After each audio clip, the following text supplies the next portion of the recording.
In this video, we're going to explore the things we do when our emotional experiences are overwhelming our system with thoughts and feelings that we don't think we've got the skills to deal with. These behaviours kick into action when the stories connected to our unmet childhood needs are activated in our system, and our parts are desperately trying to avoid things like guilt, shame, sadness and loneliness. It's often the case that many of us have some automatic behaviours that we're not even aware of. So today, let's have a conversation about why we use our coping modes of behaviour.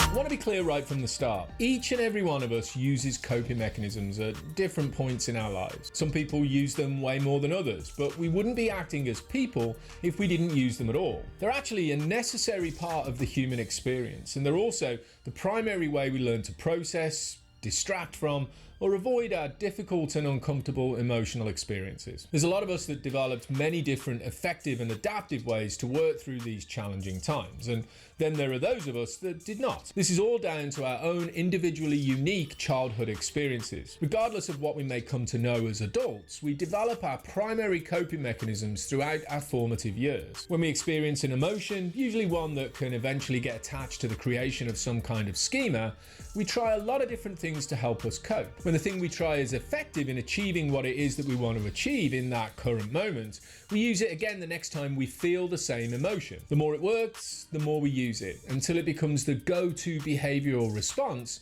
whenever these feelings come up for us in the future.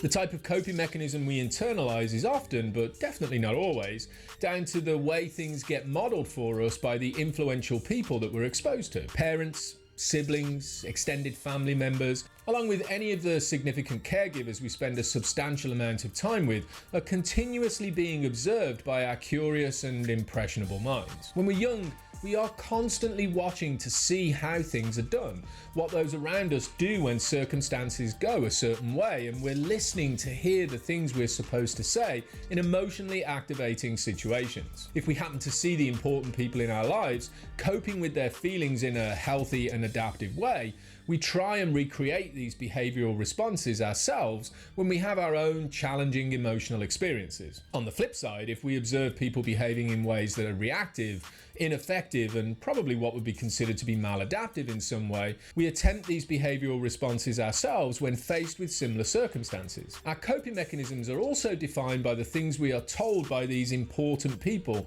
when we express our emotional experiences at a young age. If we display an emotion in a specific way, what we get back in response plays a significant role in how we express this emotion in the future. For example, if I'm sad, my body language and behavioural patterns have a natural way of expressing this in the environment. If I feel like I'm supported and validated in the experience of these feelings by the people around me, I learn to process them by talking, and I also feel safe to do so moving forward. On the other hand, if I'm told things like, "What do you have to be sad about? There are people way worse off than you. You need to suck it up, buttercup," then my emotional experience is invalidated, and I can develop the belief that my emotions are wrong. So I'll cope with them internally in this maladaptive way the next time they come up for me. Our own unique coping mechanisms become the modes of behaviour being used by the different parts of our personality in response to an emotional experience as we move forward into adult life. Many people think they're only reacting to the situation they currently find themselves in, when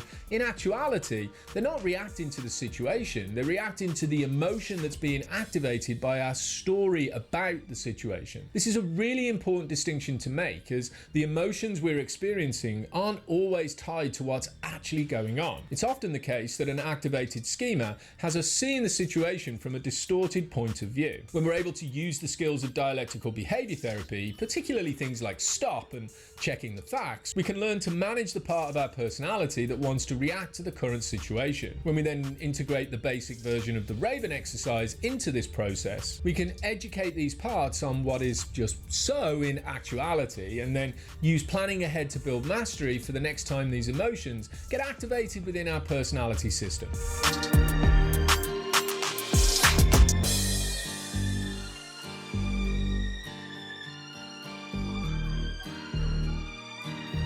Before we can put all of these skills into action, we have to learn how to identify the distress and then manage the parts, along with their modes of behaviour, when their presence has been triggered within our personality system. And I want to be as crystal clear as I possibly can about this.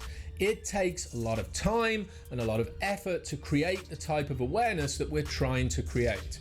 The integration of DBT and schema therapy is not a quick fix. However, it's a sustainable long-term behavior change approach that, when embraced as a way of life, leads to absolutely amazing results. I know this because I actually live it. I'm not talking about this from a textbook perspective. I'm talking about it from my own personal experiences. This is not a way to remove our emotions or create a life that has no emotional pain. It's about living the life we want to live, being the person we want to be in the areas of life that are important to us, according to our true, authentic values and beliefs. And sometimes that means doing things that are uncomfortable and difficult for us to do. It's not about always doing what feels good. It's about doing what lines up with who we want to be. And what gets in the way of doing this is when our system gets overwhelmed by the possibility of emotions that our parts don't want to deal with. So first things first, we have to identify the red flags of distress that get activated by the beliefs that our parts have brought into our minds. We have to be able to slow things down so we can listen to the language that our parts are using to communicate their unique point of view. Now, journaling is a fantastic way to achieve this goal, but not journaling in any old way. Documenting our thoughts, feelings, and physical sensations in a way that can be linked to a particular mode and eventually to a particular schema can assist us in changing the rigid belief that a part may have that there's a behavioral response that is not only necessary, but simply the only option we have in the situation that we're currently in. When this is the case, it's usually not a fact, just an ineffective point of view that keeps us trapped in old behaviors and stuck in old beliefs. This point of view is often driven by our own internal critics that can often seem like they're not exactly on our side.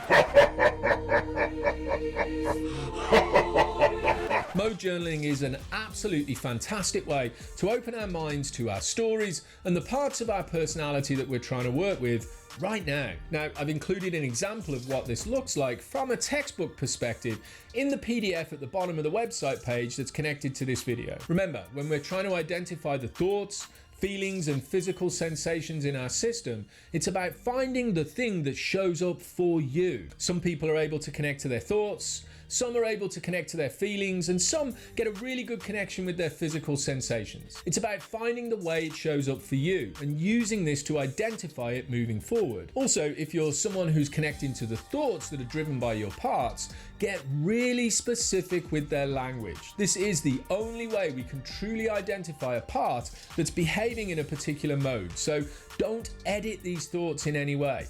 Document them literally. Take some time to explore what mode journaling might look like for you and how you can use it in your journey. Try building it into your daily routine, and once you've got an idea for the language, the feelings, and the physical sensations that are connected with your parts, see if you can identify the mode of behavior that they're using by going through the list of common behavior modes on the website page that's connected to this video. I'll leave a link in the description below. And guys, if you like the content of this video, please subscribe to the channel, smash that like button, and turn on those notifications to get all the latest from me and the Liberation Place. If you want to know more, come join the live online meetings that I facilitate for free each week on Zoom. You'll find a link to a page that contains more information about these groups in the description below. I hope this video gave you some insight for why we have coping modes of behavior and how to identify them within your own personality system. Thanks for watching. See you again soon. Take care, be safe, and be well.